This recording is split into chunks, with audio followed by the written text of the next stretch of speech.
සියලු දෙනා සාදු.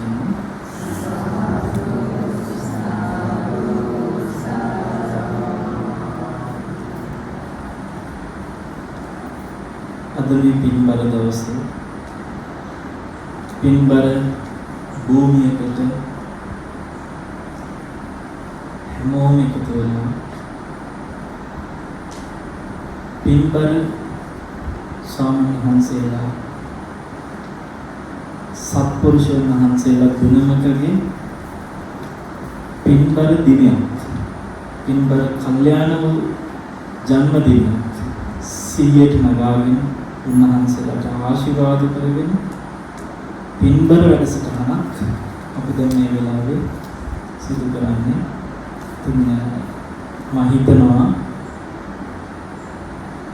අපේ පින්වත් ස්වාමීන් වහන්සේලා බොහෝ දෙනාට හිතසුව පිණිස උන්වහන්සේලාගේ ජීවිතේ සම්පූර්ණ ආයුෂ කැප කරන්නේ.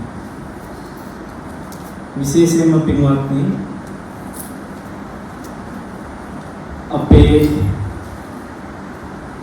කල්යාණ මිත්‍ර අපි හදවතින්ම ආදරය කරන ගරු කරන අති පූජනීය අපිට නම කියන්නට අවසරයි එප්පාවල සාගර සුමන පින්වත් සත්පුරුෂයන් වහන්සේ, ඒ වගේම අපිට නම කියන්නට අවසරයි එප්පාවල සිරිනන්ද පින්වත් සත්පුරුෂයන් වහන්සේ මේ ජීවිතය තුළ උන්වහන්සේලාගේ යම්තාක් උපද්දගත් කුසල් නැත්නම් සාමහන්සේලාගේ ජීවිතය තුළ අපි හැම පිනක්ම අනුමෝදන් වෙනවා සතුටු සිතින්. වසර 40ක් ආයුෂ මේ වෙනකොට භුක්ති විඳලා තියෙනවා. මම හිතන්නේ මේ 40න් වැඩිම කාලයක් ගිහිගෙදර නෙමෙයි මේ උතුම් පැවිදි භූමිය තුළ මහන්සලා ගත කරන්නට යෙදුණා. එතකොට පින්වත්නි අපි අපේ පින්වත් ස්වාමීන් වහන්සේලාගේ අසුර අපිටත් අපේ ජීවිතයට ලැබිච්ච මහා භාග්‍යවන්ත ඇසුරක් විදිහට සැලකනවා.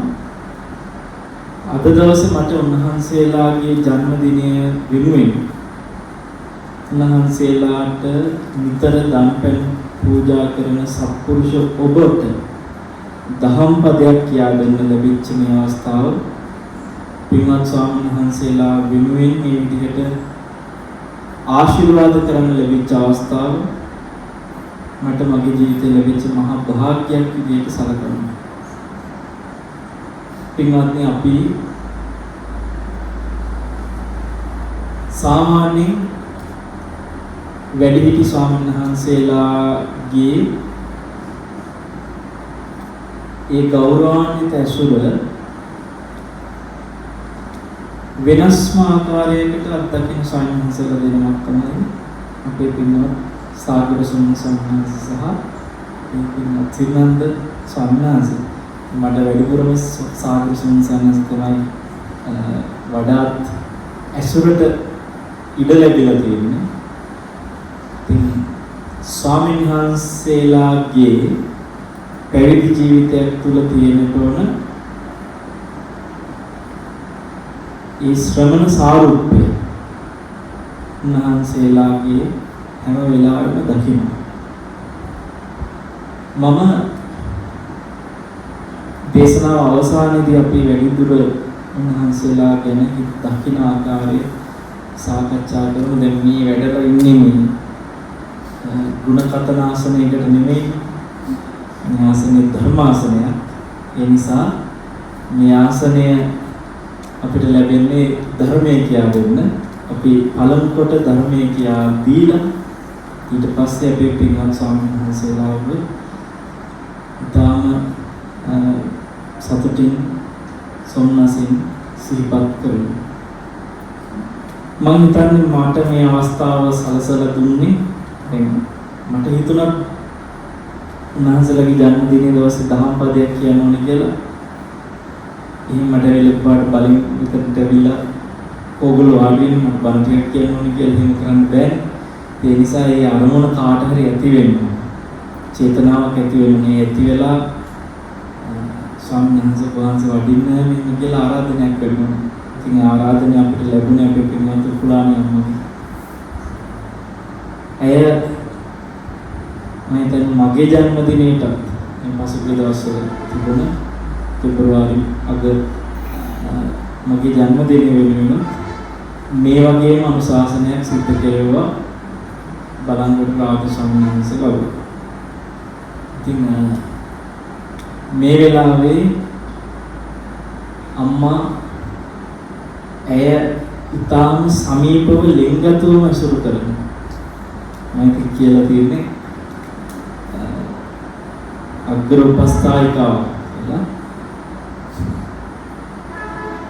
ඇය උන්වහන්සේලාගේ ජන්මදිනය වෙනුවෙන් මේ වගේ දෙයක් නොකළා නම් ඒ පුදුමයි. ඉතින් අම්මා මේ ආරාධනය කරපු එක මට මගේ ජීවිතේ ලැබිච්ච ලොකු භාග්‍යයක්.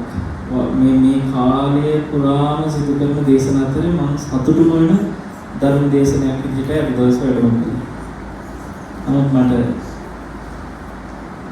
ඊයේ වඩින්න කියලා ආරාධනා කළේ වැඩින්න කියලා. සමහරවිට අද රාත්‍රියේ වැඩිදී කියලා බලාපොරොත්තු වෙනවා. නමුත් මම දේශනේ අවසන් වන ගමන් වඩින්නට තියෙනවා. ඉතින් දැන් අපි කවුරුත් මේ කෙටි කාලය තුළ සතුටින් ධර්මයේ ශ්‍රවණය කරමු. හැම දිනකටම තෙරුවන් සරණ ප්‍රාර්ථනා කරමු. හැමෝම එහෙනම් සීල අධිස්ථාන කරගෙන අපි ධර්මයේ ශ්‍රවණය කරමු. ඉස්සෙල්ලාම තෙරුවන් සරණ යනකොට එකටම සාදු කියලා නමස්කාරය කියමු.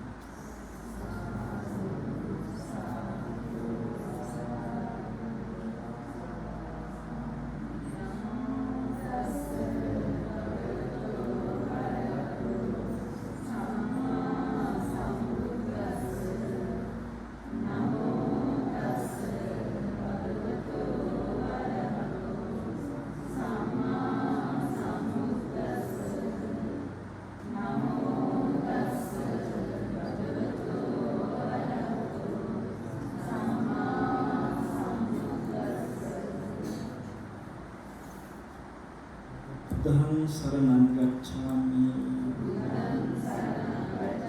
Dhammam saranam gacchami Sangham saranam gacchami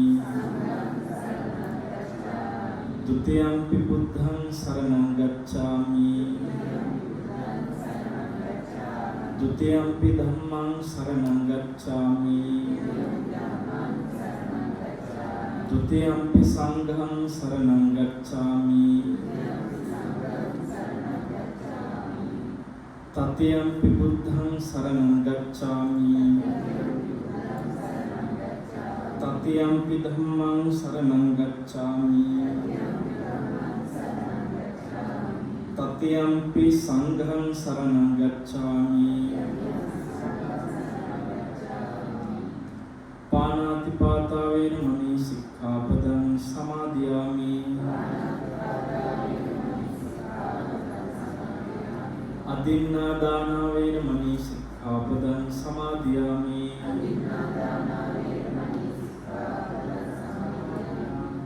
Kamesu miccāchāra veramani sikkhapadam samadhiyami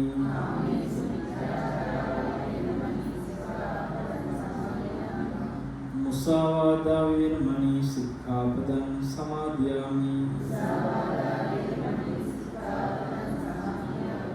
Suramere majjapamādatthāna veramani sikkhapadam samadhiyami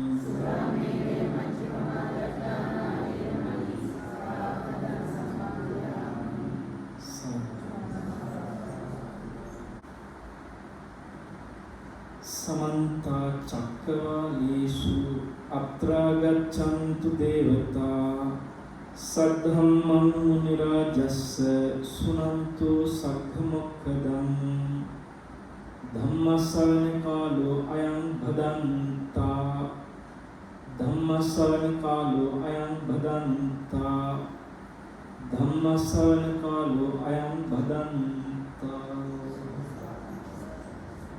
නමෝ තස්ස භගවතු අරහතෝ සම්මා සම්බුද්දස්ස නමෝ තස්ස භගවතු අරහතෝ සම්මා සම්බුද්දස්ස නමෝ තස්ස භගවතු අරහතෝ සම්මා සම්බුද්දස්ස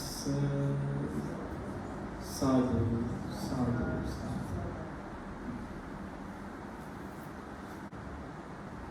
අතිපූජනීය අපිට නම් කියන අවසරයි වැල්ලවත්තේ සීල ගවේෂී පින්වත් නායක ස්වාමීන් වහන්සේ එප්පාවල අතිපූජනීය අපේ කල්යාණ මිත්‍ර සාගර සුමන ස්වාමීන් වහන්සේ ඒ වගේම අපේ පින්වත් සිරිනන්ද කල්යාණ මිත්‍රයන් වහන්සේ ප්‍රධාන කොට ඇති වැඩ සිටින සියලුම ගරුතර මහා සංඝ රත්නයන් සබ්‍රහ්මචාරී මහන්සියලාගෙන් අවසරයි. ශ්‍රද්ධාවන්ත පින්වත්නි,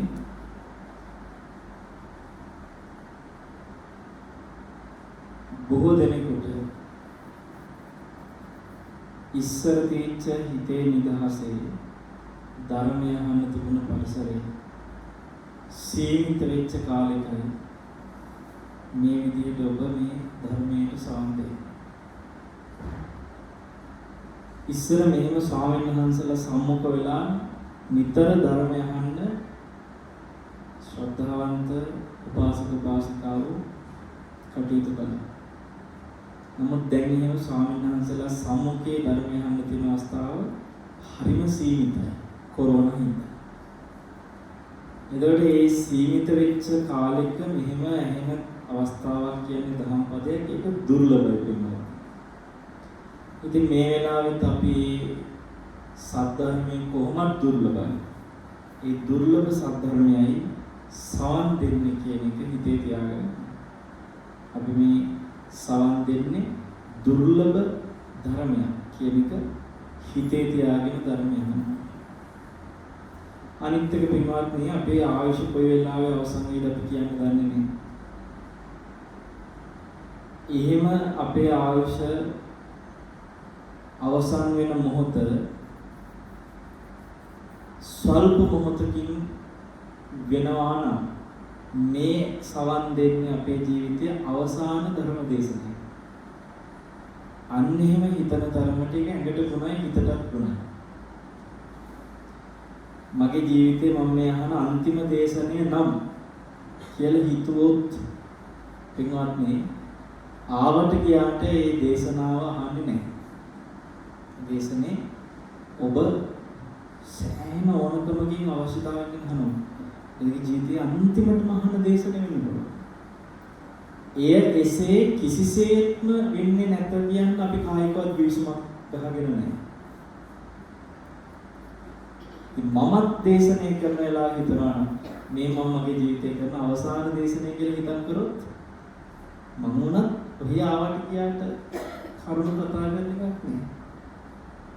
සාමාන්‍ය පින්වත්නි අපි මේ බුදුරජාණන් වහන්සේගේ ධර්මයේ අහනකොට ඒ දේශනාව සෝතම් වදහති හොඳට කන් යමාගෙන අහනවා වගේම ඒ දේශකයන් වහන්සේගේ පැත්තෙනොත් සංසුන් මනසකින් හොඳට මානසිකාරය තුළ මේ දේශනාව සිදු කරන්න ඕනේ. බුදුරජාණන් වහන්සේ මනාකොට දේශනා කළා. මේ දේශනාව තුළ සැක ඉතුරු කරන්නේ නැහැ. ඉතින් අපි ධර්මයේ කියා දෙද්දී සැක ඉතුරු කරන්නේ නැතුව ඔබට මේ ධර්මයේ කියා දෙන්නට ඕනේ. ඉතින් එතකොට අපි මේ කරන්නේ අවසාන දේශනය නම් කියලා හිතන් දේශකයන් වහන්සේ දේශනය කරනවා නම් කොහොමද සැක ඉතුරු කරන්නේ නැතුව කියන්නේ මේ ආයිතින් අහන්නේ උන්වහන්සේගේ සයනසාරේ දාවන්සි කරපු දේශනාවේ අර එතකොට පැහැදිලිමද කියලා අහගන්නවත් ඉඩක් නැහැ නේද? හිමක් හිතලා අපිත් කරන්නේ ඔබත් අහන්න. එතකොට අප්‍රමාදීව අපිට පුළුවන් වෙනවාත්නේ ඒ සවන් යොමු කරගෙන මානසිකාරය තුළ ජීවිතේට අවබෝධය පිණිසම යම් ශාසනාව උපකාර කරගන්න. ඉතින් මෙතන නිරන්තරයෙන් ධර්මයට සවන් දෙන කීප දෙනෙකුත් ඉන්නවා. අපි කරන දේශනා නිතරම ශ්‍රවණය කරන කීප දෙනෙක් ඉන්නවා. පුලාණියන් මැද අතර කෙනෙක්. මම අද දවසේ කියා දෙන්නට ඕන කියලා හිතපු මාතෘකාව ස්වාමීන් වහන්සේලාගේ 40 වෙනි ජන්මදිනය නිසා කරුණු 4ක් කතා කරනවා කියලා හිතුවා. 40 ගැන 40ක් කතා කරන්න පුළුවන් දේශන තියෙනවා. වෙලාව නැහැ 40ක් කියන්නේ. මට උඩින් පල්ලෙන් කියන්න බොරු නෑ. ඒක හරියට තේරුම් ගන්න ඕනේ. ඒ නිසා 40ක් ගන්න බෑ. ඒ නිසා 4ක් ගන්නවා බිඳුව විතර වටින්නේ නෑ. බිඳුව අමතක කරන්න. 4ක් ගමු. දැන් 4 කරුණු කතා කරද්දී 4 කරුණු බොහෝ තියෙනවා නේ. සතර සතිපට්ඨාන. සිහිය පවත්වන ආකාර 4ක්. සතර සම්ප්‍රදාන වීර්ය. වීර්ය පවත්වන ආකාර 4ක්. ඊට පස්සේ සතර ඉරිදිපාද. මේ හිතේ තියෙන විශේෂ හැකියාව දියුණු කරන ආකාර 4ක්. සතර ඉරිදිපාද. ඒ වගේ සතර සම්ප්‍රදාන වීර්ය, සතර සතිපට්ඨාන, සතර ඉරිදිපාද මෙහෙම කරුණු තියෙනවා. 4 ගානේ කතා කරන්න පුළුවන් බොහෝ ගන්න. කොටින්ම කියනවා මේ මුළු සත්‍ධර්මෙම කරුණු 4ක් නේ. සතර සතිපට්ඨාන. හැබැයි සතර චතුරාර්ය සත්‍ය මුළු ධර්මයේම ඒකායන මාර්ගයේ සතර සතිපට්ඨානේ. මේ මුළු සත්‍ධර්මෙම කැටි කරලා ගත්තොත් එහෙම චතුරාර්ය සත්‍ය ඒ කරුණු 4ක්. ඉතින් කරුණු 4 බැගින් අපිට කතා කරන්න බොහෝ පැති තියෙද්දී කරුණු තියෙද්දී මම හිතුවා මිනිස්සුන්ට අඩුවෙන්ම අහන්න ලැබෙන කරුණු 4ක් අත්‍යවශ්‍යම කරුණු 4ක් පැහැදිලි කරලා දෙන්න ඕනේ කියලා. සමහර විට අර අපි කරන දේශන නිතර අහන කෙනෙක් මීට පෙර අවස්ථාවක සිග්නල් අසුපෙදී අහලා තියෙන්න පුළුවන්. මට මෙතනදී අනිත් අයව විශේෂයෙන් ඉලක්ක කරලා පුලාණියන් මට අහලා තියෙනවා නම් ආපහු ඒ මතකය අලුත් වෙන්නත් එක්ක මට හිතුණා මේ කරුණු 4 කතා කරන්න ඕනේ කියලා. ඒ තමයි පින්වත්නි ඔබ සාමාන්‍යයෙන් ගිහි ගෙදර ඉදිනදා කරන වැඩවලදී නිතරම ඇහෙන වචනයක් තියෙනවා සිහි නුවණ කියලා. නේද?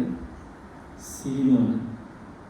කොහොමද යුගල පදේ සිහි නුවණ කියන ඒ යුගල පදය ඇහිලා නැති කෙනෙක් ඉන්නවා නම් අතපසන් කළ ජීවිතේ මට කවදාකවත් ඔය යුගල පදේ ඇහිලවත් නැහැ. කියන්න කෙනෙක් ඔයවත් නැහැ. යා සිංහලෙක් නම් හැම සිංහලෙකුටම වගේ ওই වචන දෙක ඇහිලා තියෙනවා. සිහි නුවණ. මෙන්න මේ සිහි නුවණ කියන වචන දෙක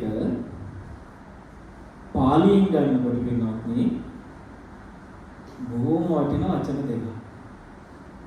සති සම්පජාඤ්ඤ. මොකද්ද? සති සම්පජාඤ්ඤ. ඔන්න ඔය සති සම්පජාඤ්ඤේ සතියත් 4 ආකාරයි සම්පජාඤ්ඤයත් 4 ආකාරයි. හරි එතන කෙලින්ම 4 දෙකක් තියෙනවා. සතියත් 4 ආකාරයි සම්පජාඤ්ඤයත් 4 ආකාරයි. එහෙනම් සිහි නුවණ කියලා කියනකොට සිහිය 4ක් තියෙනවා නුවණත් 4ක් තියෙනවා. සිහිය 4යි නුවණ 4යි. දැන් මේකේ පින්වත්නි මේ සතිය එහෙම නැත්නම් පාලියෙන් සතිය සිංහලෙන් කිව්වොත් සිහිය. ඔය සිහිය හතර තමයි සතර සතිපට්ඨාන කියලා කියන්නේ. හරිද? ඒක මිනිස්සු නිතර අහලා තියෙනවා. නිතරම ඇහෙනවා. ඒ නිසා මම අහන එක විස්තර කරන්නේ නැහැ. අර නුවණ හතර එහෙම නැත්නම් අපි පාලික සම්පජඤ්ඤ හතර අන්නේ හතර කියා දෙන්න ඕනේ කියලා තමයි හිතුවේ. මේ හතරේම කතා කරන්න ඕනේ කියලා හිතච්ච එකත් එක්ක මට හිතුනේ සම්පජඤ්ඤ හතර කතා කරනවා. මිනිස්සුන්ට ඇහෙනවා අඩු අහලා තියෙන අඩු කරුණු හතරක් නේ කියලා. හැබැයි මෙතන හැමදෙනාම අහලා තියෙනවා නම් මම වෙන මාතෘකාවකට යමු වෙනවා. ඉස්සෙල්ලාම අපි විමසමු බලමු. කොබලන්න සති සම්පජඤ්ඤේ සතර සතිපට්ඨාන ගැන අහලා තියෙන අය තුසක් බලන්න. සතර සතිපට්ඨාන ගැන අහලා තියෙනවා. දේශනාවලදී හරි අපි අහලා තියෙනවා. කොබලන්න තුසක්. හරි. ඒ කායानुපස්සන, වේදනානුපස්සන, චිත්තානුපස්සන, ධම්මානුපස්සන ඔස්සේ සිහිය පවත්වන විදිහ අහලා තියෙනවා. සම්පජඤ්ඤ හතර අහලා තියෙන අය තුසක් බලන්න.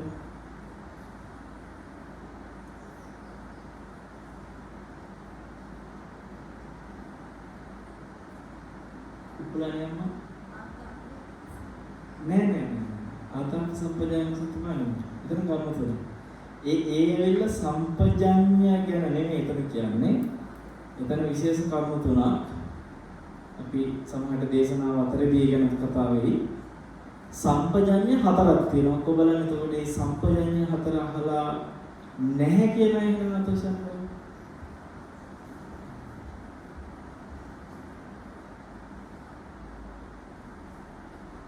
දැන් ජීවිතේ සිහිනුවන කියන එක කියනවනේ ඕන තරම්.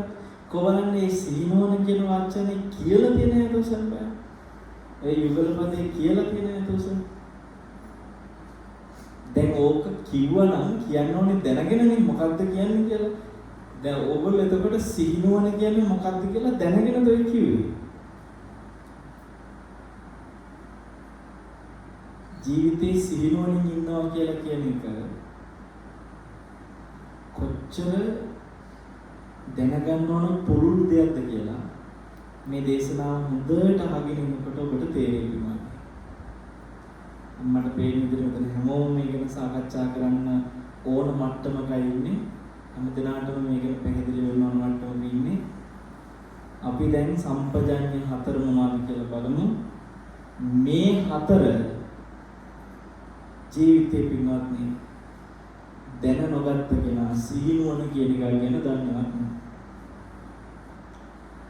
කොටින් මෙහෙනම් අපි සීනුවන කියන්නේ මොකක්ද කියන එක ගැනයි දැනගන්නේ. දැන් ඔය වාඩි විඥාන එතන ආසනයක ඔය වාඩි වෙනකොට හිටියට වඩා සීනුවන කියන්නේ මොකක්ද කියලා දැනගත්ත කෙනෙක් විදියට නැගිටින්න කැමතියි හිතසන් බෑ. ඔතනින් නැගිටින්නේ සීනුවන කියන්නේ මොකක්ද කියලා වාඩි වුණාට වඩා දැනගන්න. එහෙනම් අපි හරිම කැමැත්තෙන් ආසාවෙන් ඔබ මේ කරුණු හතර ඉගෙන ගන්න ඕනකම මට පේනවා. අපි කතා කරමු. සම්පජඤ්ඤ කියවම නුවණ. ඒ නුවණ හරි අපූර්ව විදින් කීපයකට ගන්න පුළුවන්. සීලය කෙරෙහිත් ඕන කරන සම්පජඤ්ඤයක් තියෙනවා. සමාධියටත් උපකාර වෙන සම්පජඤ්ඤයක් තියෙනවා. ප්‍රඥාවටත් උපකාර වෙන සම්පජඤ්ඤයක් තියෙනවා. යම් සම්පජඤ්ඤයක් වැඩුවේ නැත්නම් සීල වැඩෙන්නේ නැහැ. හරි? යම් සම්පජඤ්ඤයක් තියෙනවා වැඩුවේ නැත්නම් සමාධියක් වැඩෙන්නේ නැහැ. යම් සම්පජඤ්ඤයක් තියෙනවා වැඩුවේ නැත්නම් ප්‍රඥාවක් වැඩෙන්නේ නැහැ. අද අපි කතා කරන්නේ සියලුම සම්පජඤ්ඤ ගැන. මේ දේශනාව ඔබට ඔබේ ජීවිතේ පුහුණුවටත් උදව් වෙන කරුණු ටිකක් මොකද සම්පජාඤ්ඤය කියන්නේ පුහුණු කරන්න තියෙන දෙයක්. පින්වත්නි, ඔබ මේ දේශනේ අහන්නේ පින්වත් සාගර සෝමන ස්වාමීන් වහන්සේගේ සිරිනන්ද ස්වාමීන් වහන්සේගේ ජන්මදිනය නිමිත්තක් කරගෙන නිසා පුළුවන් නම් මේ දේශනේ අහන වෙලාවේ අදිස්ථානයක් ඇති කරගන්න. ස්වාමීන් වහන්සේ මේ කියා දෙන සම්පජඤ්ඤය මම කොහොම හරි පුළුවන් විදිහට ජීවිතේ පුරුදු කරන්න උත්සාහ කරනවා කියලා අදිස්ථානයක් ඇති කරගන්නේ. ඒ ඇයි ඒක තමන්ට තමන්ගේ නිවනට උදව් වෙන එක වගේම මම ඔයගොල්ලන්ට මේ දේශනාවට නිමිත්ත මොකද්ද? අපේ පින්වත් ස්වාමීන් වහන්සේලාගේ ජන්මදිනයට උන්වහන්සේලාට ආශිර්වාදයක් වෙනවා. හරි. ඔබ මේ දේශනය අහනවා වගේම මම මේ දේශනාව තුළ කියා දෙන සම්පජඤ්ඤය පුහුණු කරන්න ඕනේ කියලා අදිස්ථානයක් ඇති කර ගන්නකොට එතන පින්වත්නි මේ අදිස්ථානෙත් එක්ක ඔබට ස්වාමීන් වහන්සේලාට ආශිර්වාද කරන්න පුළුවන් කුසලේ තව වැඩි වෙනවද නැද්ද? නිකන් දේශනේ අහනවට වඩා මම මේ සම්පජඤ්ඤය කොහොම හරි පුහුණු කරන්න ඕනේ කියලා අදිස්ථානයක් ඇති වෙනකොට එතනදී ඔබේ කුසලේ වැඩි වෙනවද නැද්ද? වැඩි වෙනවා.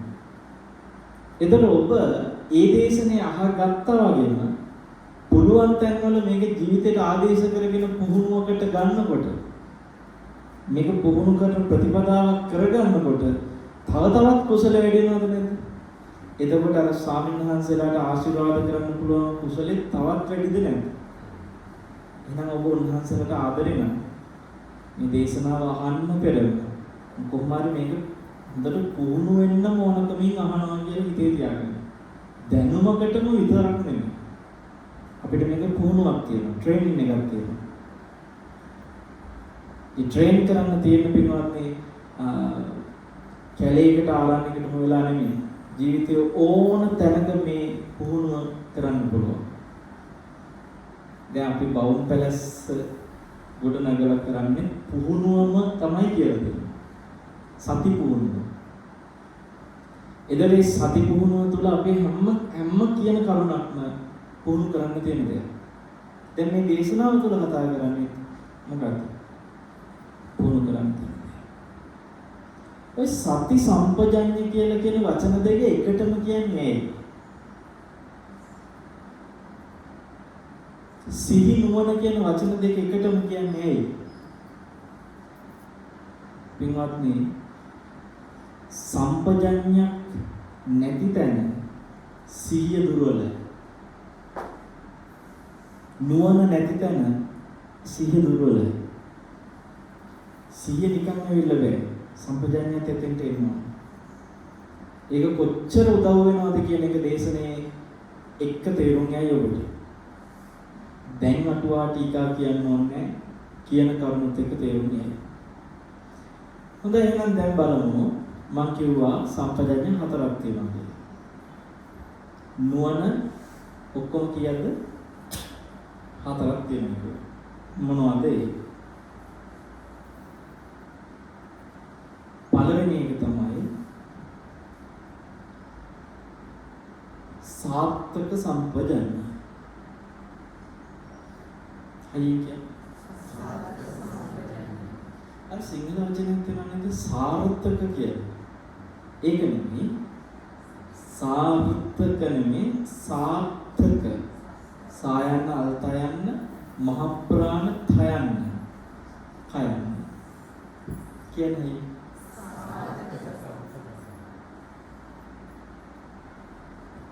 සාර්ථක සම්පජඤ්ඤය.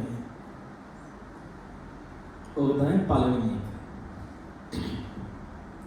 දේශනාවේ නිතරම කතා වෙනකොට මෙතන මේ වචනේ අපි නිතර කියන හින්දා හොඳට ඔළුවට ගන්න මේ වචනේ. සාර්ථක සම්පජඤ්ඤය පළවෙනි එක. කොබලන සාර්ථක සම්පජඤ්ඤය ගැන අහලා තියෙන නේද උසම? හොඳයි. ඊළඟට දෙවෙනි එක. සප්පාය සම්පජඤ්ඤය. මොකක්ද? සප්පාය සම්පජඤ්ඤය. ඒ වචන වලට උරුයිනේ. සප්පායම සප්පාය සම්පජඤ්ඤය. තුන්වෙනි එක ගෝචර සම්පජඤ්ඤය. මොකද? ගෝචර සම්පජඤ්ඤය. හතරවෙනි එක අසම්මෝහ සම්පජඤ්ඤය. ඒ වචනින් නම් චුට්ටක් අමාරුයි මතක තියාගන්න. ආයි කියන්නේ අසම්මෝහ සම්පජඤ්ඤය. අයන්න, සයන්න, අල්මයන්න, මෝයන්න, හයන්න. අසම්මෝහ සම්පජඤ්ඤය. මේ සස ගෝ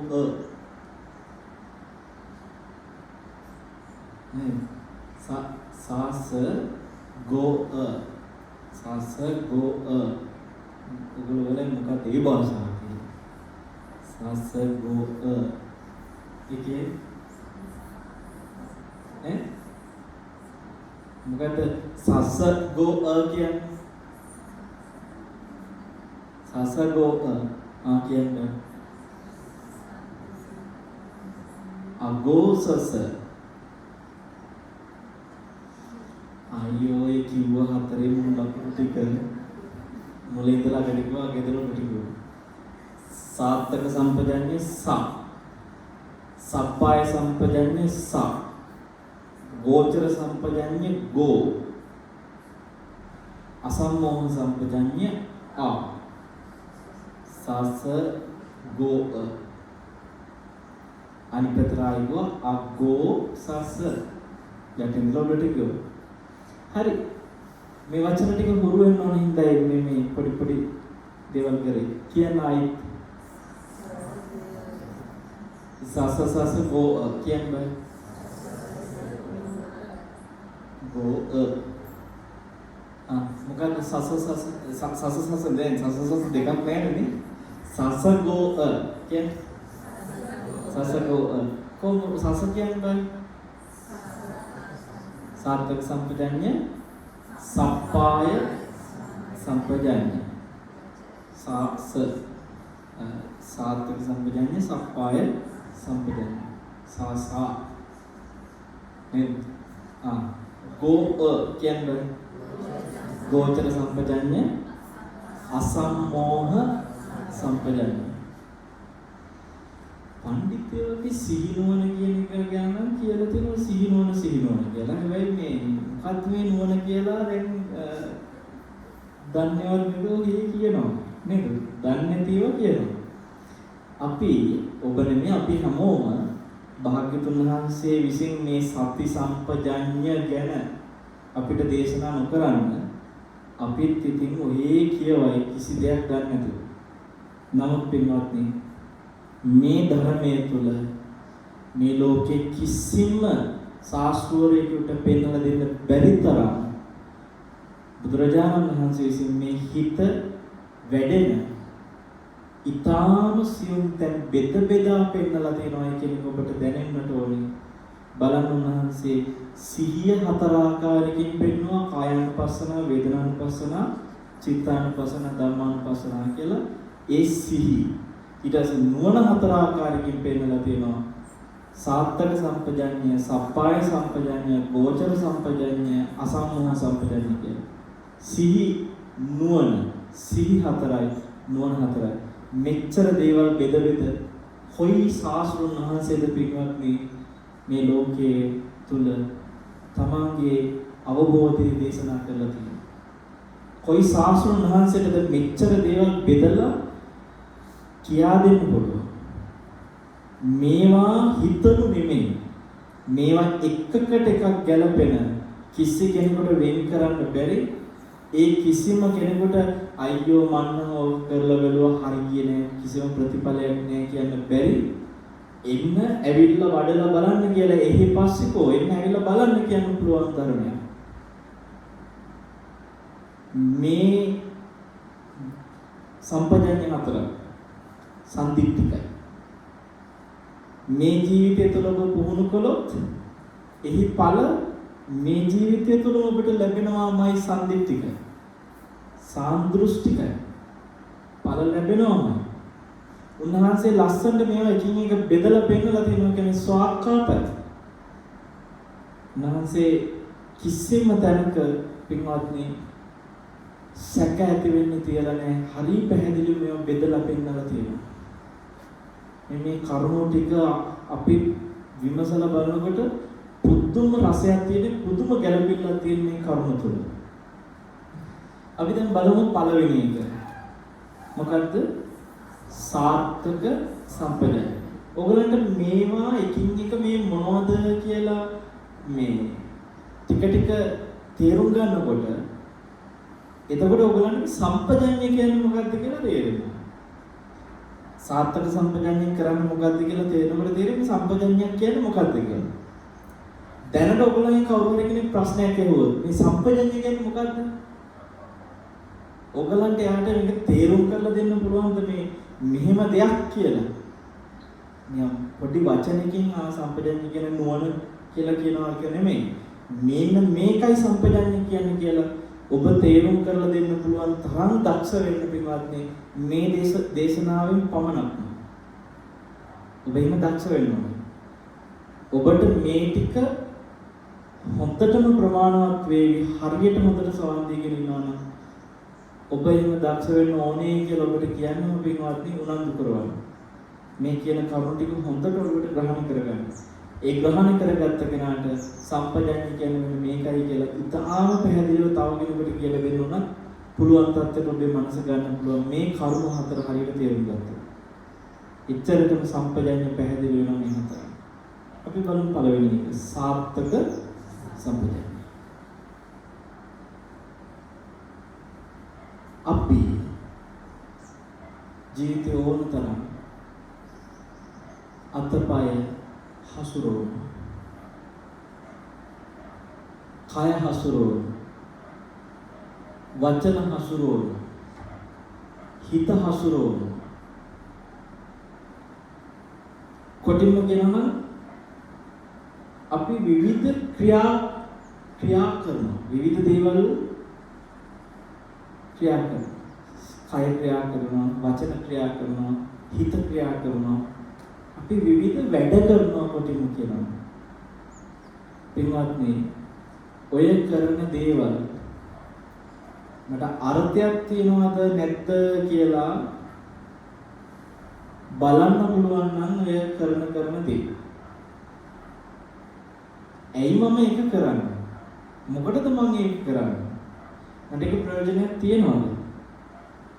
මොන හරි කියනකොට මම ඇයි ඒක කියන්නේ? මට ඒක කිව්වම ප්‍රයෝජනයක් තියනවද? අන්න එහෙම පින්වත්නි එකින් එකට විමස බලන්න පුළුවන් නම් කරන කියන දේවල් ගැන අන්නේ ඒ අර්ථයක් තියනවද ඇයි මම ඒක කරන්නේ කියලා හොයන විමසන එකට කියනවා මොකක් කියලා සාර්ථක සම්පජන්‍ය. දැන් අපි මේ වෙලාවේ මොකද කරන්නේ? ධර්මය. දැන් ඔයගොල්ලෝ මේ වෙලාවේ විමසලා බලනවා නම් මම මේ කරන දේ ප්‍රයෝජනයක් තියනවද? එයි මම මේක කරන්නේ. මේක අර්ථයක් තියනවද? ඒතර ඔබට දැනෙනවා මොකක්ද? ඔව් අර්ථයක් තියෙනවා. අන්නේම අර්ථයක් ඇති දේ දැනගනිමින් ඒ දෙයට පමණක් තමන්ගේ පුළුවන් තරම් ජීවිතේ කරන ක්‍රියාවන් කරනවා නම් අන්නේ අපින්වත්නි සාර්ථක සම්පජන්‍ය තියෙන කෙනෙක්. දැන් ඔබට ජීවිතේ මොනවා හරි කියනකොට සමහර වෙලාවට නිකන් කිසිම වැඩකට නැති දේවල් කටින් පිට වෙන අවස්ථා තියෙනවද නැද්ද? ඒ කියන්නේ ඒක අහගෙන ඉන්න කෙනාට කිසි වැඩකුත් නැහැ. කියන Tamante කිසිම වැඩකුත් නැහැ. එතකොට එතනදී සාර්ථක සම්පජන්‍ය තියෙනවද? නැහැ. සාර්ථක සම්පජන්‍ය ආපු කෙනා කායික හරි මොකක් හරි දෙයක් කතා කරන්නේ මොකක් හරි අර්ථයක් තියෙනවා නම් විතරයි.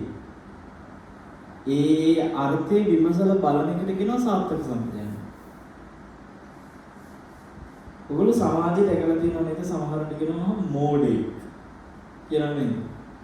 මෝඩෙක් වෙන්නේ ඇත්තටම කියනවා නම් සාර්ථක සම්ප්‍රදාය නැතිකම. මිසෙක් කරපු දේ මොන මෝඩ වැඩ. නිෂ්ඵල වැඩ. මම බොරු වැඩ, හිස් වැඩ කියන දේවල් අපි අතින් වෙන්නේ. එහෙම නැත්නම් ඒ වගේ කියන දේවල් අපි අතින් කියවෙන්නේ. අපි මම කරන්නේ මොකක් නැතිකම? සාර්ථක සම්පතෙන්නේ නැතිකම.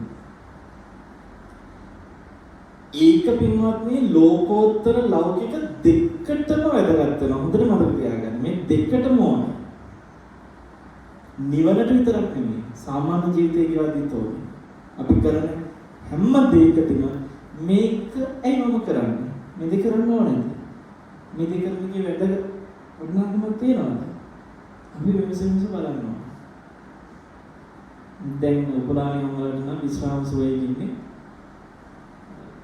බොහොම සංසුන්ව ආපස්සට හැරලා බලන්න පුළුවන්. ඇයි මම මේක කරන්නේ? මේක කරන්න ඕනේද? මොකටද මම මේක කරන්නේ? මොකට හිතන්න පුළුවන්. දැන් අපි කියමු අපි මොකක් හරි දෙයක් කරද්දී ඒ දේ තුළ මම ධර්ම දේශන වැඩසටහන් කරද්දී විශේෂ මාසික වැඩසටහන් වලදී විපුලණයම දන්නවා කරුණු තුනකට කඩලා බලන්න කියනවා කතා කරන වචන මොනවද? අත්‍යවශ්‍ය, අවශ්‍ය, අනවශ්‍ය. දැන් කතා කරන වචන වල සමහර වචන තියෙනවා අත්‍යවශ්‍යයි. ඒක ඒ වෙලාවේ කතා කරන්න ඕන. අතිශයින්ම අවශ්‍යයි. සමහර වචන තියෙනවා එහෙම අතිශයින්ම අවශ්‍ය නැහැ හැබැයි ඒක අවශ්‍යයි. ඒක අනවශ්‍ය නැහැ. අවශ්‍යයි හැබැයි අතිශයින්ම එහෙම නැහැ. ඒක තියෙන අවශ්‍ය. තව ඒවා තියෙනවා අනවශ්‍යයි. එතකොට දැන් ඔබ කියන්න මෙතන දැන් ඔය දේශනාවෙන් පස්සේ ඔයගොල්ලෝ කතා කරන කරුණු අතරේ අතිශයින්ම අවශ්‍ය දේවල්ද වැඩියෙන් තියෙන අවශ්‍ය දේවල්ද අනවශ්‍ය දේවල්ද?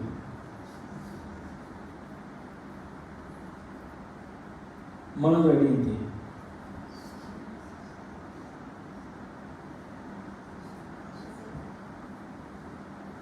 මම හිතනවා වැඩියෙන් තියෙන කියන උත්තරේ කියනකට වැඩිය ලේසි අඩුවෙන්ම තියෙන එක කියන එක.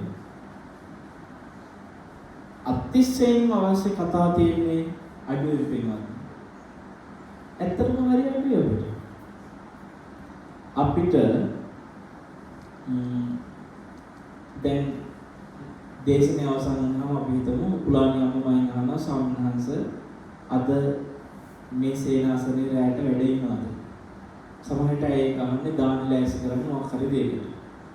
දැන් එතකොට මේ දාන ලෑස්ති කරන්න හෝ යම්කිසි වමනාවකට මේ ප්‍රශ්නය අහනකොට ඒ ප්‍රශ්නේ ඒ වෙලාවේ ඇයට අහන්න වෙන එක අනවශ්‍යද අවශ්‍යද අත්‍යවශ්‍යද?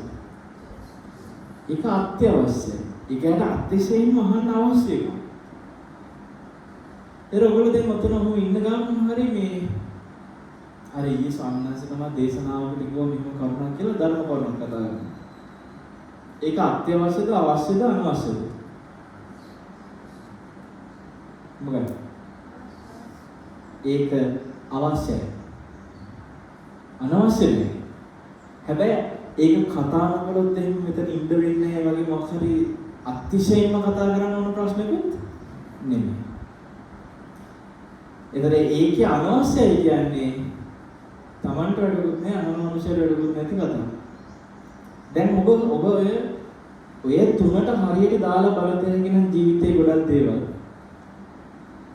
කඩේට ගිහිල්ලා බත් ටිකක් ගන්න ගියත් ඔය තුනට දාලා බලනකොට සාර්ථක සම්පජඤ්ඤය තියෙන කෙනා ඔන්න ඔය තුන තුල හැමතිස්සෙම අනවශ්‍ය කියන එක හැකිතරම් ජීවිතේ ඉවත් කරලා අවශ්‍ය කියන එකට තැන තියන්න වෙනවා. හැබැයි ඊටත් වඩා අත්‍යවශ්‍ය එකට පුළුවන් තරම් තැන තියාගෙන ජීවත් වෙන්න. ඒතර මේ තුනේ දැන් කඩේකට ගියපු බඩු ගන්න ගියපු කෙනෙකුට අපිට ගන්න ගොඩාක් දේවල් වෙනවා. ඒ දේවල් තුල අපිට අවශ්‍ය දේ තියෙනවා අත්‍යවශ්‍ය දේ තියෙනවා. අපි නිකන් හිතමු මිනිස්සුන්ට සුපර් මාකට් එකට ගියාම මේ වෙලාවේ මට ගන්න ඕන අතිශයින්ම අවශ්‍යයි කියන දේවල් දෙක ඉතාම ස්වල්පයද නැද්ද ඒ වෙලාවේ තියෙන. හැබැයි අවශ්‍යයි කියන ගොඩාක් කරනව නැද්ද?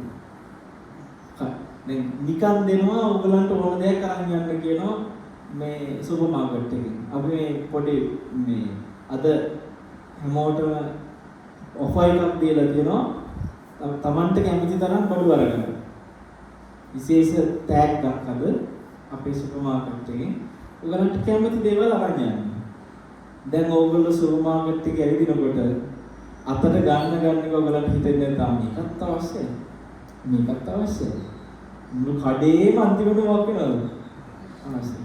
හැබැයි දැන් මෙතන ධර්මය අහන්නේ හිමයි ඉඳන් ඕකේ මොනවා හරි අරක්කු බියර වගේ දෙයක් දැක්කොත් එහෙම ඒක දැක්කම නම් ඔයගලන්ට තේරෙනවා මේක අනවශ්‍යයි. ඒතර එතෙන්දී ඒක අනවශ්‍යයි කියලා හිතනවා. අනවශ්‍ය දේවල් ටිකයි දෙන්නේ. කඩේ. අත්‍යවශ්‍ය දේ ටිකයි දෙන්නේ. අවශ්‍ය දේවල් තමයි පිළිලා දෙන්නේ. අරකට අවශ්‍යයි මේකට අවශ්‍යයි මේකට අවශ්‍යයි නේ. දැන් එන ඔයගලන්ට මම මේ කිව්ව උදාහරණය පොඩ්ඩක් තේරෙන්න ඕනේ මේ තුනේ පරිස්සම් වෙන්න ඕන එක අනවශ්‍ය නෙමෙයි. අනවශ්‍යකට වඩා පරිස්සම් වෙන්න ඕනේ මොකෙන්ද? අවශ්‍ය කියන්නේ. දැන් ඕගොල්ලන්ගේ ගෙදර තියෙන බඩු මුට්ටු අස්පස් කරගන්න ගියාම අනවශ්‍යයි කියලා අයින් කරන ඒවාට කිසිම අමාරුවක් නැතුව විසිකරනවා කොහොමද? අනවශ්‍යයි කියන්නේ කෙලිම කුඩක් කියලා ගන්න. ඒක ඉච්චර අමාරු නෑ. හැබැයි ඕකේ අවශ්‍යයි කියන එක බලන්න ගියාට පස්සේ අපිට අර ගෙදර පිළිවෙලට තියෙන ඔක්කොම ටික එකක් ගත්තොත් නෑ මේකත් අවශ්‍යයි. ඒකත් අවශ්‍යයි. සමහර විට අපි දුම් මේසෙ උඩ තියෙන දේවල් වලින් අපි පාවිච්චි කරලා නැහැ අවුරුද්දකින්වත් ඒ සමහර ඒවා. හරිද? ඔහොමම තමයි ඉතින් පාවිච්චි වෙන එකක්ම නැහැ. හැබැයි අපිට ඒක අයින් කරන්න හිතෙන්නේ නැහැ ඒක අවශ්‍යයි. මම ඔක උදාහරණයකට ගත්තේ ගෙදර බඩු මුට්ටුමට වැඩන්නේ ඕන එකක්. හැබැයි ඒ වගේ පින්වත්නි අපි අපේ කතා කරන දේවල් වල පරිස්සම් වෙන්න ඕනේ වැඩිපුරම අනවශ්‍ය දෙයටත් වැඩිය මොකෙන්ද? අවශ්‍යයි කියලා හිතන දේ. ඉතින් අපිට කතාව වැඩි වෙලා තියෙනවා අවශ්‍යයි කියලා හිතෙන ගොඩක් දේ තුන. දැන් අර හාහා පුරා කියලා අපි කොහේ හරි මුණ ගැහුණාට පස්සේ බුදුරජාණන් වහන්සේත් අර සාමාන්‍ය සතුටු සාමීචි කතා බහක් තිබිලා තියෙනවා ඒ ශ්‍රාවකයොත් එක්ක කවුරු මුණ ගැහුණා කොහොමද මේ දවස්වල මේ පැත්තේ වහිනවද එහෙම ඔය පොඩ්ඩක් තොරතුරු විමසීමක් වෙනවා නේද ඔයගොල්ලන්ගේ. දැන් මගෙනුත් අපේ සිරිනන්ද සනසිත් මේ දෙන්ට් එකට ගලන ප්‍රශ්නේ වැඩිද කොහොමද? මාත් කියන්නේ එහෙත් එක්ක බැලුවම ඉතින් මේ කොහොමද හොඳයිනේ. ඒ වගේ අපි කතා කරනවා. ඒ කතා බහ ඇවිල්ලා සතුටු සාමීචයේ කතා කරන කරුණු වල ඒවා. හරිද? ඊයර මොළදී හමු වුණාම නිකන් එකපාරට බැහැන බිල්ලෝ වගේ මොනවා හරි තියෙනවා සංවාදය ආගිය තුරු අකුසල වෙන්නේ නැති. හැබැයි එවැනි දේ දිගින් දිගටම දැන් අපි හිතමු මම මේ සේනාසනය තුළ දිගටම ඉන්නකොට හැම වෙලාවෙම මගේ කටින් පිට වෙන වචනවලදී මට පුළුවන් නම් හිතන්න මම මේක කතා කරන්න ඕනෙමද? මට මේක අත්‍යවශ්‍යද? අපිට පුළුවන් නම් පින්වත්නි අත්‍යවශ්‍ය දෙයට හැකිතරම් සීමා වෙන්න. ඒතර අපේ එන විතක් ਵਿਚාර බොහොම මේ කලබල අඩු වෙනවා. වචන වැඩි වෙන හොඳට මතක තියාගන්න විතක්ක ਵਿਚාරවල තියෙන කලබල බව වැඩි වෙනවා. ඒ කියන්නේ විතක්ක කියන්නේ හිතනවා ਵਿਚාර කියන්නේ ආයෙ හිතනවා. නිතර කතා කරන කෙනාගේ කතා බහට ඇලිච්ච කෙනාගේ හිත වැඩෙන්නේ පිරෙන්නේ. බුදුරජාණන් වහන්සේ කියනවා ඒක බස්සාරාමත. කතාවට ඇලිලම ඉන්න කෙනා පිරිහෙනවා. ඒකට කියන්නේ මොකද්ද? බස්සාරාමත. ඒකවල එහෙම වෙන්නකින් පරිස්සම් වෙන්න නම් මොකද්ද තියෙන්නේ මොන සම්පජඤ්ඤයද? සාර්ථක සම්පජඤ්ඤය තියෙනවා. දැන් ඔය නිතර ගමන් බිමන් යන කෙනා එතකොටත් ඒක විහිසක්. නිතර ගමන් බිමන් යද්දි විහිසයි නෙමෙයි. ඒතර අපි යන ගමනක් වුණා මම මේ ගමන යන්න ඕනක අත්‍යවශ්‍යද මේක? ඇයි මම මේ කියන්නේ? මොකටද මම යන්නේ? ගියාම මොකද වෙන්නේ? අන්න එහෙම විමසා බැලීමක් අපිට පූර්ව කරත හැකි නම් ඒ හැම තැනකම තියෙන මොන සම්පජඤ්ඤයද? සාර්ථක සම්පජඤ්ඤය. පින්වත්නි ඔබ හිතන්නේ සීලයට ඕනෙමද නැද්ද? සීලයට ඕනේ. අපි සමහර ශික්ෂාපද හිතේ තියෙන ආසාව වෙනුවෙන් කඩාගන්නේ සාර්ථක සම්පජඤ්ඤය නැතිද? ඇයි මම මේක කරන්නේ? මේක කරාම මට මෙහෙම වෙනවා නේද? අන්න එතන බලනකොට පින්වත්නි ශික්ෂාපද සමහරලාට ගෞරවයෙන් ආරක්ෂා කරගන්න අපිට බැරි තැන් ඉන්නේ සාර්ථක සම්පජඤ්ඤයෙන් බලන්න බැරි නිසා. මොන සාර්ථක සම්පජඤ්ඤය ගැන දැන් පොඩ්ඩක් තේරෙන්න ඕනේ. කොබලන්නක තේරිච්ච අය තෝසන. සාර්ථක සම්පජඤ්ඤය. කය හසුරන, වචන හසුරන, කොටින් හිත හසුරන හැම දෙයකදීම පෙරලා ආපස්සට බලන්නේ මේ මොකටද කරන්නේ? ඇයි කරන්නේ? මේක අර්ථයක් තියනවාද? මේක ප්‍රයෝජනයක් තියනවාද? විමසන්න. දැන් සංඝයා අසුරු කරන එක යහපතක්ද නැද්ද? මේක අර්ථය. දැන් සමහර වෙලාවට කතා බහට ඇලිච්ච අයට වෙනවාදී තනියෙන් ඉන්නකොට නිකන් ඉන්න බෑ කෝල් එකක් කරගන්න ඕනේ. කාට හරි කතා කරන්න ඕනේ. ටයිම් පාස් කරනකොට කාට හරි කතා කරලා ඔහේ මොන හරි කතා කරලා ඉන්නවා. කොහොමද මේ ඉසිරියක් කියන්නේ? මේ මොකද වෙන්නේ ඔය පැත්තේ? කියලා වැඩක් නෑ. ඒ ඔහේ කෝල් එක ගන්න. එතකොට මේ යාගේ මනස ප්‍රමාදයි. පිරිසට නිතර ඇලිලා ගෙල්ලා ඉන්න ඕන එකට කියනවා මේ ඝන සංගණිකාරාම. ඒ කියන්නේ තනියෙන් ඉන්න හිත දෙන්නේ. ආයෙත් හරි ඒ මායේ තියෙනවා කවුරු හරි මේ එකට ඉඳලා නැතිව ගමන් කියන්නේ පාළුයි වගේ නිකන්. යන්නේ පාළුවක් කියලා දැනෙන්නේ පිරිසත් එක්ක ඇලිලා ගෙලිලා ඉඳලා පුරුදු වෙලා පිනවා. සාර්ථක සම්පජඤ්ඤය. අන්න පළවෙනි එක. දැන් මේකේ මේ සම්පජඤ්ඤ හතර මහා සාගරය වගේ මම දකින්නේ සතර මහා සාගරයේ කොහේ බැලුවත් පටන් ගන්න සරලම තැනකින්ද නැද්ද? විරල වගේ සරල තැනකින්. මේ සම්පජඤ්ඤයත් ඒ වගේ තමයි සරල දෙමින් පටන් ගත්තේ. දැන් මේ සාර්ථක සම්පජඤ්ඤය ඔයගලන්ට අහුනට පස්සේ හරි සරලයි නේද? සාර්ථක සම්පජඤ්ඤය හරිම සරලයි. බොහොම සරලව හිතෙන දෙයක්. හැබැයි මේ සම්පජඤ්ඤය හතරට යනකොට අර අසම්මෝහ සම්පජඤ්ඤය කියලා කියන හතරවෙනි තැනට යනකොට මේක පින්වත්නි මහා සාගරය වගේ ගොඩාක් ගැඹුරට යනවා. ගොඩාක් වටින තැන. ඒ නිසා මේ සරල තැනින් පටන් ගත්තම මේ ස්වාමීන් වහන්සේගේ මාතෘකාව අද එච්චරම ලොකු ගැඹුරක් නැහැ කියලා හිතන්න එපා. ඒක තේරෙන්නේ අන්තිමට. මේ මෙතනින් තමයි ජීවිතයේ හැම නිවන් මඟ වඩන ශ්‍රාවකයෙක්ම පටන් ගන්න ඕන තැන. මම මේ දේ කළ යුතුද නැද්ද කියලා අර්ථය විමසා බැලීම කියන එක ඕනෙමයි පින්වත්නි. රහත් වෙච්ච කවුරු හරි ශ්‍රාවකෙක් වෙනවා නම් ඒ හැමදෙනාම ඔය සාර්ථක සම්පජඤ්ඤය තීච්චයි. සෝවාන් වෙච්ච කවුරු හරි ශ්‍රාවකෙක් වෙනවා නම් සකදාගාමී අනාගාමී කවුරු හරි ශ්‍රාවකෙක් වෙනවා නම් මේ හැම දෙනාටම ඔය සාර්ථක සම්පජඤ්ඤය තිබිලා තියෙනවා. නැතුව බෑ මේක කරන්න.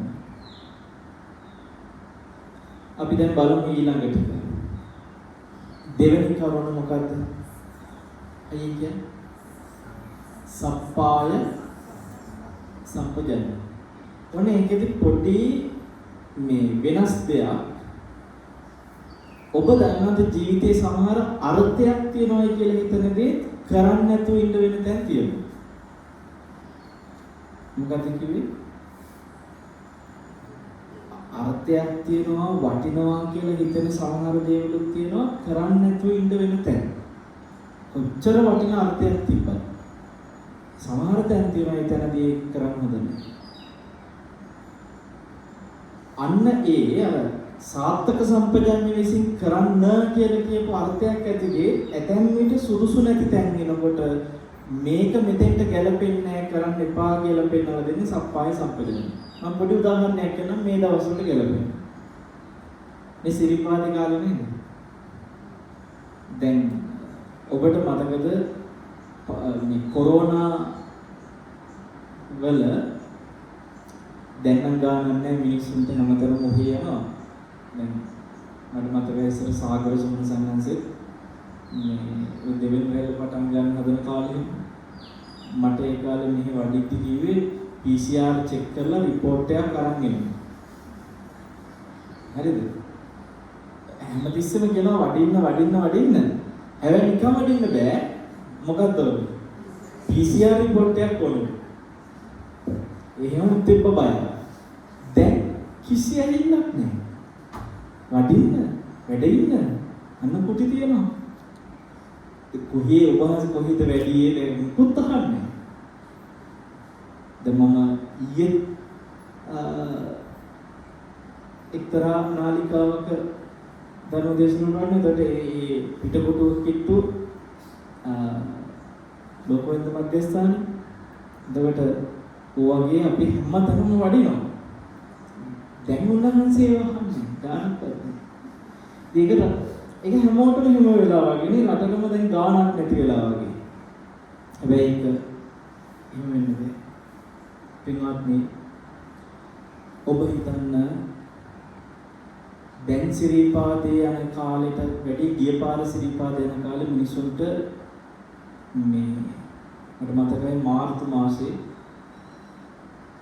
පුළුවන් තරම් ගෙවල් වලට වෙලා ඉන්න කීගේ හැමතැනම කෝල් එකක් ගත්තත් කියනවනේ මේ පුළුවන් හිටි තරම් නිවස් වල වෙලා ඉන්න කියන්නේ.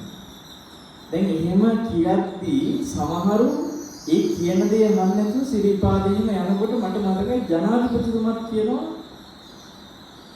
මේ මෙච්චර මේ ප්‍රශ්න තියෙද්දි සිරිපාදේ යන්න එපා කියලා. දැන් අපි කියමු සිරිපාදේ යන එක අර්ථයක් තියනවද නැද්ද? සාර්ථක සම්පජන්ණයට අනුව සිරිපාදේ යන එක හාද කියලා හිතුවොත් එහෙම කියයි. හා කවන්න එක අර්ථයක් තියෙනවා. සප්පාය සම්පජන්ණයකින් හිතුවොත් එහෙම කමන්නේ නැද්ද කරාද කියලා මේ දවස්වල කොරෝනා නිසා අවදානමක් තියනවා කියලා ඒක පෙන්වලා දෙන්නේ කවුද? සප්පාය සම්පජන්ණය. ඔබට දැන් මේ පොඩි උදාහරණයක් කරන් දෙන්නේ අර්ථයක් ඇති දෙයකට සුදුසුකම් තෝරන්නේ බේරන්නේ කවුද බලන්න කියද්දී දෙවෙනි එක්කෙනා සප්පාය සම්පජන්ණය. ඒක හරි වටිනතර. මේ සම්පජන්ණය දැන් පොඩි ගැඹුරකට යනවා. ඒ කියන්නේ සරලව ගත්තට වඩා ටිකක් එහාට යනවා. දැන් අපි කියමු කාට හරි හිතෙනවා රුවන්වැලි සෑයේ මළුව ළඟට ගිහිල්ලා ටිකක් භාවනා කරන්න. මෙයා හිතනවා පොය දවස කියන්නේ හොඳම දවස පොය දවස යනවා. තීරණේ මොඩයිද නැද්ද? දැන් පොය දවස කොච්චර හොඳ දවසක් වුණා. නිදහසේ භාවනා කරන්න යනවා නම් යන්න වෙන්නේ පොය දවසේ නෙවෙයි. පොය දාට ගියාම මොන නිදහසෙද? මිනිස්සු අතනම පිරලොතුලා. මිනිස්සු ASCII සමහරලාට එතන ඉඩ කඩවක් නැහැ. හරියට කලබලයි කනදානකට ගත්තේ වගේ භාවනා කරන්න යන්න ඕනේ රෝමලිසයට කියලා හිතනවා නම් ඒක හා හොඳයි කියන්නේ පළවෙනි එක නේ. සාර්ථක සම්පජන්ණය. ඒක අර්ථයක් කියනවා ඒක හොඳයි ඒක යන්න බොහොම හොඳයි කියනවා. ඒතර සප්පාය සම්පජන්ණය තමයි කියන්නේ කොයි වෙලාවටද යන්න ඕනේ? කොයි වගේ දවසකද යන්න ඕනේ? අසවල් දවස් එපා. මෙන්න මේ දවස යන්න. අන්න ඒක තෝරන්නේ බේරන්නේ එතකොට කවුද? සප්පාය සම්පජන්ණය. දෙකේ වෙනස. කාර්යසියෝ. පින්වත්නි මම තව උදාහරණයක් කියන්නම් මෙහෙම. ඔන්න ඔබ හිතන්න සාගර සුමන සංඝංශේ විතරක් යම් කාලයකට මේ සේනාසනේ තනියෙන් වැඩ ඉන්න වෙනවා උන්වහන්සේට. කවුරුත් නැහැ ස්වාමීන් වහන්සේ උන්වහන්සේ තනියම. දැන් ඒක දන්නවා මේ ගමේ ඉන්න උන්වහන්සේ ඇසුරු කරන අය. ස්වාමීන් වහන්සේ තනියෙන් ඉන්නේ.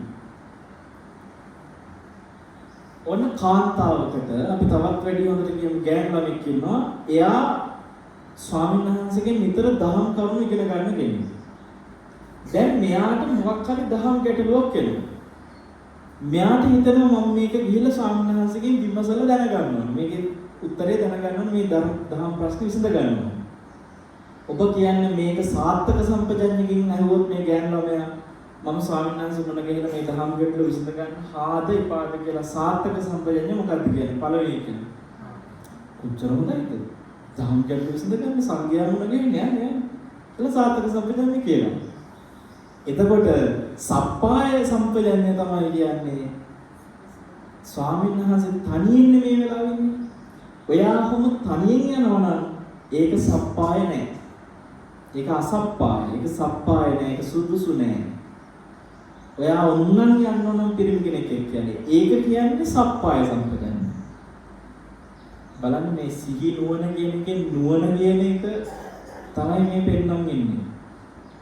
සිහි නුවණක් නැති මිනිහා කියන්නේ ඔන්න ඔබ. ඒතර වේනවා. නෑ. එයා එන්න කලින් මෙයාට සප්පාය සම්පජඤ්ඤය කියනවා. ස්වාමීන් වහන්සේ තනියෙන් ඉන්න නිසා සුදුසුයි. එතකොට අපි ඔබෙන් මෙන්න ප්‍රශ්නයක් අහනවා.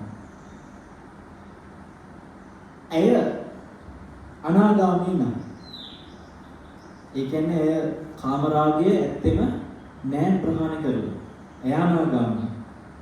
ස්වාමීන් වහන්සේ රහත් නම් කියන්නේ අපි උදාහරණයකට කියන්නේ උන්වහන්සේ දැන් කලබල වෙයි.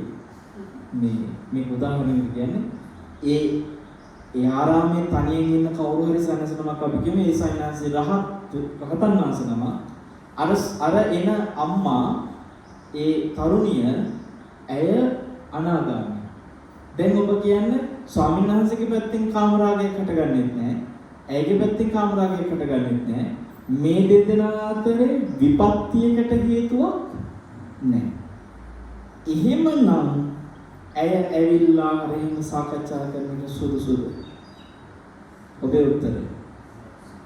දැන් මේ වර්තමානයේ සමහර රහත්තු ඉන්නවනේ.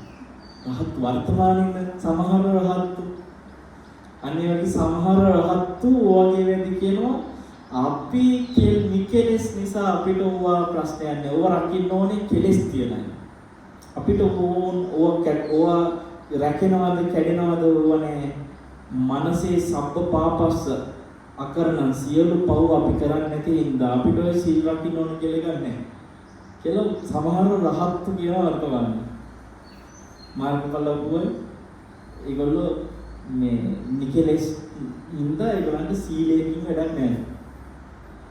මට ඔබ කියන්නේ දැන් ස්වාමීන් වහන්සේ රහ අර එන කාන්තාව අනාගාමී ඇය එහෙනම් තනියෙන් එන එක සුදුසුද නැද්ද ඉක්මනට කියන්න. ඇයි සුදුසු නැද්ද?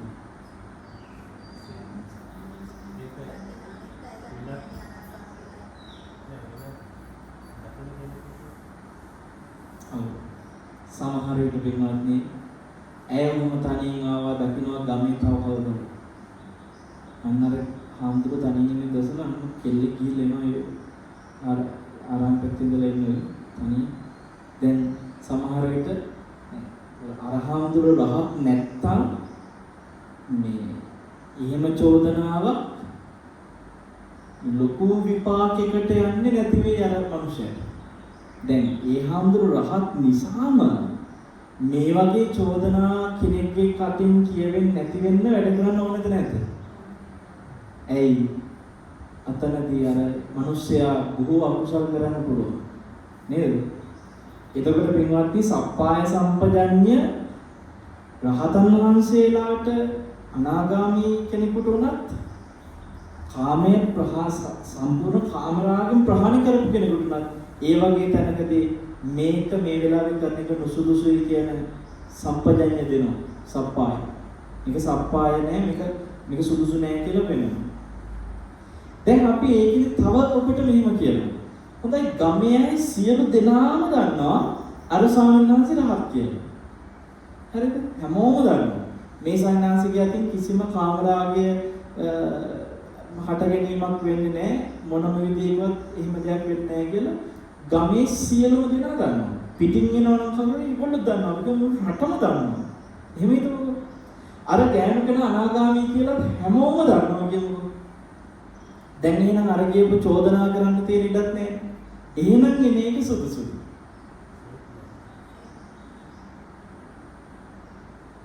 දැන් දීපන් උත්තර. එතකොට මේක සුදුසුයි. ඇයි ඒත් නැහැ කියන්නේ? අපි කිව්ව නොදන්න කවුරුත් නැහැ. හැමෝම දන්නවා.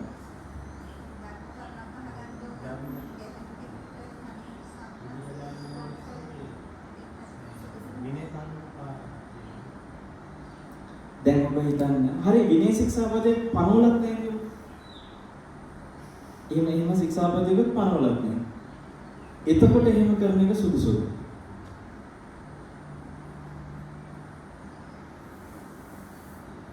පින්වත්නි මම මේ ඔබට පෙන්නන්නේ සප්පාය සම්පජඤ්ඤයේ තියෙන වැඩ. හරිද? බලන්න කොච්චර මේ සියුම්ද කියලා. ඔය හැම පැත්තෙම නිදහස් වුණා. තව කොතනින් හරි හානි කර තැන් එන්න පුළුවන්. මොනම එකක් කියන්නේ. අපි කියමු ස්වාමීන් වහන්සේ රහත් කියලා සියලු දෙනා ගන්නවා. අර කාන්තාව අනාගාමී කියලා සියලු දෙනා ගන්නවා. එහෙම ශික්ෂාපදෙකුත් පනවලක් නැහැ කියමු. හරි. ඔක්කොම හරි. නිදහස් සියල්ලම. දැන් එහෙනම් මොන අර ගෑනු කෙනා තනියෙන් ඇවිල්ලා ස්වාමීන් වහන්සේත් එක්ක කතා බහ කරනවා. මේක ආරංචි වෙනවා. මේක දකිනවා. මේක දැනගන්නවා. ඒ ස්වාමීන් වහන්සේගේ ශිෂ්‍ය භික්ෂුව, පසුපෙළ භික්ෂුව. එයා රහත් නැහැ. මොකද එයා මොන රහත් නැහැ. ඒතකොට ඒ භික්ෂුවට එක ගාණක් නැති වෙනවද නැද්ද? අර අපේ ලොකු සංඝාංශ එක්කත් ඔය වෙලාව කතා බහ කරනවා ගෑනවා තනියම. කියලා අර මේ පසුපෙළෙන් අර මේ ගෝල ස්වාමීන් වහන්සේලා ඒක සැහැල්ලුවෙන් ගන්නවා ඒ ක්‍රියාව. ඒ සැහැල්ලුවෙන් ගත්තට පස්සේ උන්වහන්සේලාට යම් තැනකදී අනුතරක් වෙන්න පුළුවන්ද බැරිද? අනුතරක් වෙන්න පුළුවන්. එහෙනම් අර රහතන් වහන්සේ පින්වත්නි තමන් වහන්සේ විපතකටපත් වෙන තැනක නොහිටියත් අන්‍යයන්ගෙන් චෝදනා එන්නේ නැති තත්ත්වයක හිටියත් ඒ කොහොම වුණත් සප්පාය සම්පජඤ්ඤයෙන් ඉතින්දී ඒ වරද කරන්නේ නැහැ උන්වහන්සේලා. ඇයි ඒ හේතුව? පස්චිම ජනතාවට අර බාල ශිෂ්‍ය භික්ෂූන්ට අනුතරක් නොවීම පිණිස උන්වහන්සේලා ඒක ආරක්ෂා කරනවද නැද්ද? ආරක්ෂා කරනවා. ඒතකොට ඒ හැම පැත්තෙම මෙහෙම වුණත් අනුතරක් වෙන්න පුළුවන් කියන එක පෙන්වන්නේ එතකොට මොන සම්පජඤ්ඤයද? සප්පාය සම්පජඤ්ඤය. මේ රහතන් වහන්සේලා සම්පජඤ්ඤය පුරුදු කරගෙන ඉන්නේ නැහැ නේද? මේක පුරුදු කරන්න තියෙන්නේ මේ මාර්ගය පරිපූර්ණ වෙලා නැති සේකය. හරිද? එතකොට දැන් ඔබට තේරෙනවද කොච්චර හොඳ දෙයක වුණත් සමහරලාට නුසුදුසු තැන් තියෙනවා කියන එක.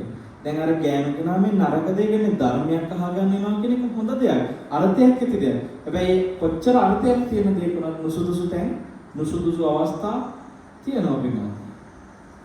මේ කොරෝනා එකත් ඕක එහෙමයි. දැන් අපි හිතමු රුවන්වැලි සෑය පුරාම සෙනග එකතු කරලා ලොකු පින්කමක් කරන්න හිතනවා. ඒක අර්ථයක් තියෙනවා. හැබැයි ඒක මේ වෙලාවේ කරන එක ඔතෙන්ට එනවා වයසක මිනිස්සු.